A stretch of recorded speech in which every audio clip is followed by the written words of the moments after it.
శ్రీమాత్రే నమః. శ్రీ లలితా సహస్రనామంలోని 779వ నామము విరజ. ఈ నామానికి అర్థం ఏంటి అంటే రజస్సును త్యజించినది, లేదంటే రజస్సునకు అతీతంగా ఉండునది అని అర్థం. అమ్మవారు త్రిగుణములను సృష్టించింది కదా, సత్వ రజో తమో గుణాలను సృష్టించింది. ఆ త్రిగుణాల యొక్క సమైక్య స్వరూపం అమ్మవారే. అయినప్పటికీ కూడా అమ్మవారు ఆ త్రిగుణాలు తనకి అంటకుండా ఉన్నది, వాటికి అతీతంగా ఉంటుంది. ఈ త్రిగుణాలు అమ్మవారి దరికి కూడా వెళ్ళలేవన్నమాట.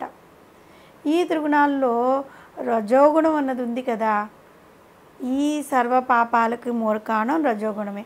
ఎందుకంటే రజోగుణంలో నెలకొని ఉన్న కామము అంటే కోరికలే ఈ మొత్తం పాపాలన్నీ చేయించడానికి కారణం. రజోగుణం అంటే ఏంటి? రాజస గుణం అని అర్థం ఉంది కదా.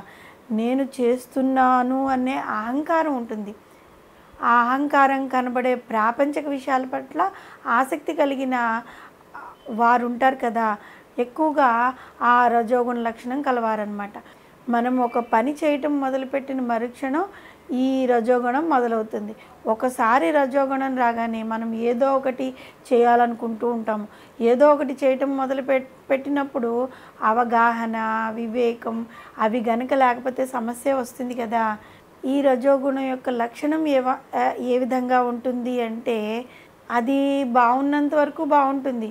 అది మొండికేయడం ఒక్కసారి మొదలు పెడితే అది ఎంతో చెడ్డదన్నమాట. అది నాకు కావాలి, ఆ కోరిక నాకు తీరాలి అనే భావన మనిషిలో పుట్టిస్తూ ఉంటుంది. ఈ ప్రాపంచిక విషయాల పట్ల ఎక్కువ ఆసక్తిని కలిగిస్తూ ఉంటుంది. అది కోరికని, ఆసక్తిని కలిగజేసే కర్మఫలాలతో ఈ మనుషుల్ని బంధిస్తుందన్నమాట. రజోగుణం అభివృద్ధి చెందినప్పుడు ఈ లోభము, ప్రాపంచ విషయాల మీద ఆసక్తి, అశాంతి ఇలాంటివన్నీ వస్తూ ఉంటాయి. కోరికలు తీర్చుకునే కర్మలు చేస్తూ ఉంటారు వారు. ఆశ ప్రధాన లక్షణంగా ఉంటుంది వారికి. కోరికలు తీర్చుకునే కర్మల్లో భాగంగా అనేకమైన పాపపు కర్మలను కూడా ఆచరించవలసి ఉంటుంది. ఈ విధంగా రజోగుణం పాపాలను మూటగట్టుకోవడానికి ముఖ్యమైన మూల కారణం. కనుక రజోగుణమును త్యజించిన పాపములు మనకి అంటవు కదా. అటువంటి రజోగుణమును త్యజించింది కనుక పరమేశ్వరిని విరజ అనే నామంతో పిలిచారు. త్రిగుణములు సత్వ రజో తమో గుణాలు అనుకున్నాం కదా.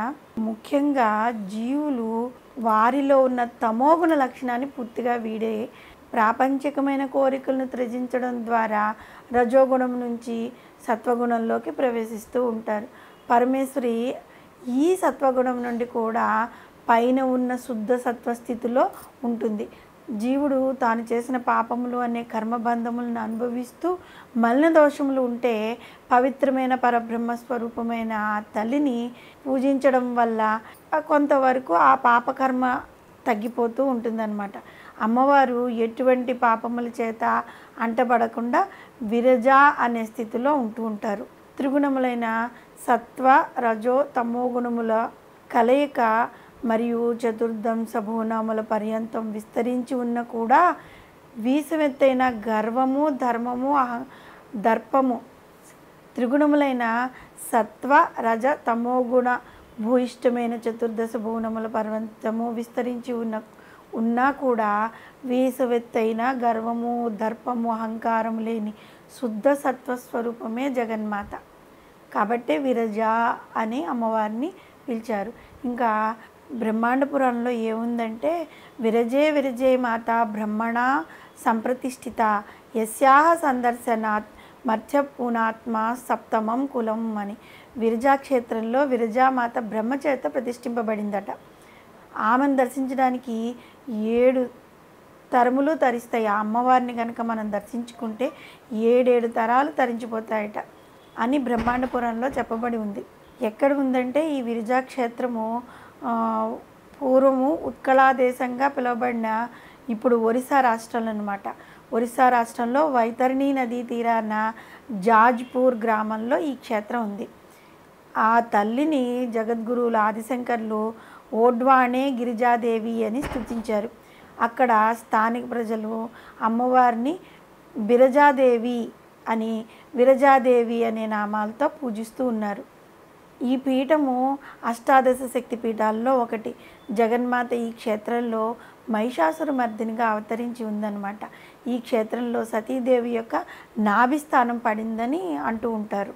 మనం ఈ నామంలో చెప్పుకున్నట్లుగా విరజ అనే నామంతో అమ్మవారిని పూజించడం ద్వారా, స్మరించడం ద్వారా మనకి త్రిగుణాలైన సత్వ రజో తమో గుణాల నుంచి బయటపడగలుగుతాం. ఎప్పుడైతే ముందుగా తమో గుణాన్ని వదిలి రజోగుణాన్ని పూర్తిగా వదిలేసి సత్వగుణానికి వెళ్తే అంతకన్నా పైన ఉన్న శుద్ధతత్వ గుణమైన అమ్మవారిని మనం చేరుకోగలుగుతాం. ఇవి మూడు అంటేనే ఆ తల్లి విరజ అయిన ఆ తల్లి మనల్ని ఎప్పుడూ కరుణా కటాక్షాలతో తమో రజో సత్వగుణాలని దాటి మనం ఎప్పుడైతే శుద్ధతత్వమును చేరుకుంటామో ఆ తల్లి మనకి ఆమె యొక్క కరుణా కటాక్షాలను ప్రసాదిస్తుంది. శ్రీమాత్రే నమః.